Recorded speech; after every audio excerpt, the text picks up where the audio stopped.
I received a request from a potential client for an example of how much they could make with us as their dispatcher. So I decided to publish the profit and loss statement of one of our carriers. It is broken down into 5 sections: fixed expense, variable expense, vehicle information, savings, and profit. Company info. Name rhymes with bear. Been in business for 3 years. Company ran by a husband and wife team. Wife drives the 2018 Freightliner Cascadia that is being leased. The husband drives the 2014 Volvo that the company currently owns. Both pull 53-foot dry vans. And they live in Houston, Texas. Our first section is fixed expense. A fixed expense doesn't change from month to month, and it's also the amount that the company needs even if their trucks don't move, because they're always due. The first is the insurance payment. For this company, it's $25.98. It covers both the truck and trailer for both pieces of equipment they have. The next payment is $1463.78, and that is for the 2018 Freightliner Cascadia bank payment.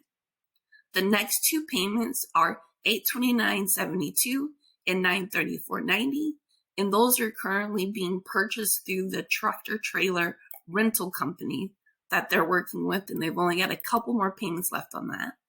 The next is their truck parking, which is $175 per parking spot here in Houston.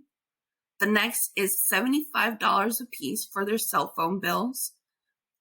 The next payment is for their ELD service.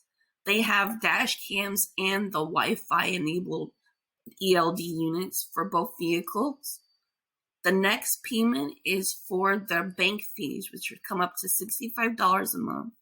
And that covers all of the maintenance fees for their accounts every month. Altogether, the fixed expenses for this client are $64.91.40, and it covers all of these expenses that I've listed so far. Variable expense are all the other expenses that your company has. Line 1 is fuel, $9,632.82. Fuel is the largest single line expense that this company has. Line 2, driver pay, $12,940.87. Total take-home pay for the Bears. Line 3, factoring, $993.15. The factoring fee is 1.5%, and they did not factor every load for May. Line 4, our fee, $8,281.88. Our fee in total is 12.5% because they are still in their first 6 months. Line 5, other fees, tolls, $125, scales, $75, permits, $0. Line 6, repair and maintenance. Repairs for a tire for $587, maintenance $750 for scheduled maintenance. Line 7, miscellaneous fees. Temporary parking was $25, supplies $89, meals $275, hotels $178, truck wash $180, which gives us a total variable expense of $34,132.76. Section 3, vehicle information. In vehicle information, we find out how much each vehicle makes in money and miles. The first vehicle is the 2018 Freightliner Cascadia. It ran 10,648 miles for an average dollar per mile of $2.42. It made $532.40 in fuel surcharge. Other fees was $12.58 for a total income of $27,558.56. The second vehicle was a 2014 Volvo VLN 780. It ran 13,085 miles for an average dollar per mile of $2.85. The fuel surcharge was $654.25. Other fees were $750 for a total income of $38,696.50. Altogether, the company made $66,255.06.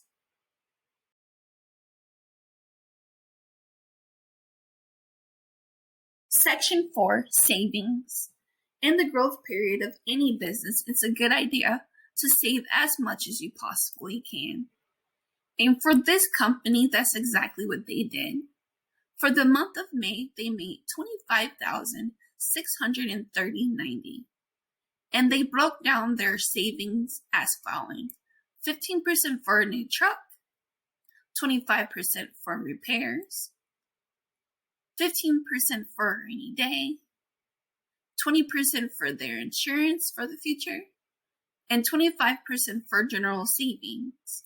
By them saving this money this way, they are able to cover themselves and have a very, very deep cushion when it comes to running their business and having unexpected expenses occur. Section 5 is profit. For the month of May, they made a profit of $25,630.90, which is a profit percentage of 39%. They currently are at 4 out of 10 for their goals. The year to date is $4,140.94. Both pieces of equipment that they had ran really well for the month of May. The Freightliner got 8 miles per gallon, and the Volvo got 7 miles per gallon. I still wrote down notes for them to drive a couple of miles below the speed limit and also decrease their idling time. They had a really good month by keeping their costs low and also making sure that they ran their truck for all their open hours of service. They asked me to write down a note for them to take more food, so I did that on their report also. You can reach us at www.rollingroyaltytrucking.com, by phone at 833-276-5546. Email me directly at Layla_Smith@rollingroyaltytrucking.com. We're on YouTube, TikTok, Twitter, Facebook, and Instagram. Next time, I will tell you 10 reasons why you should choose us as your trucking service company. Until next time, bye.